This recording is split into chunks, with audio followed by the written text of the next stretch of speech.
Ils sont une vingtaine de membres représentatifs de l'opposition de la classe politique béninoise.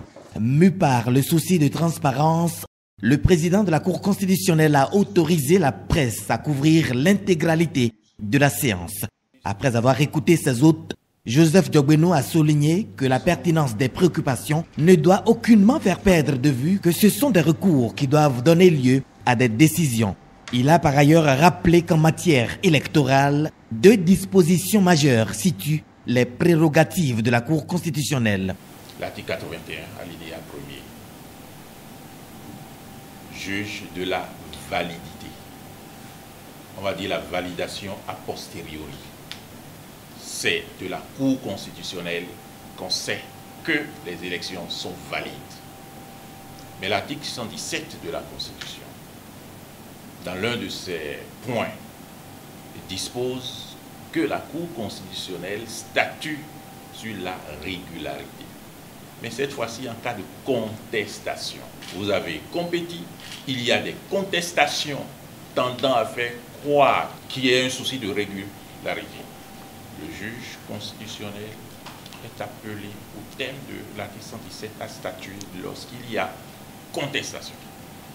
Et donc, en l'absence de contestation, ou lorsque les contestations sont tranchées, le juge constitutionnel statue sur la validité du scrutin, article 81 alinéa 1. 2 pans de la compétence qui expliquent, poursuivra-t-il, les dispositions que la Cour a prises. La première disposition, c'est ce que très tôt nous avons mis en place, à savoir, bien entendu, la transparence du contentieux constitutionnel de manière générale.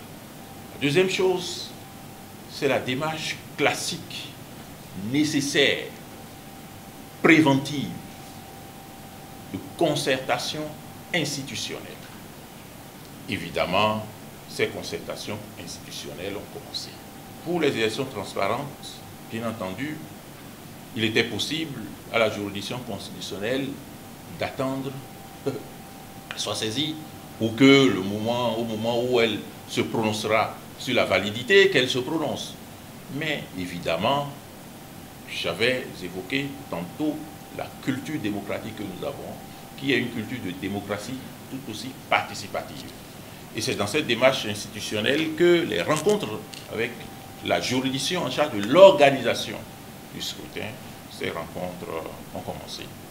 Et ces rencontres vont se poursuivre. Et la troisième, bien entendu, c'est la démarche à l'égard des acteurs politiques.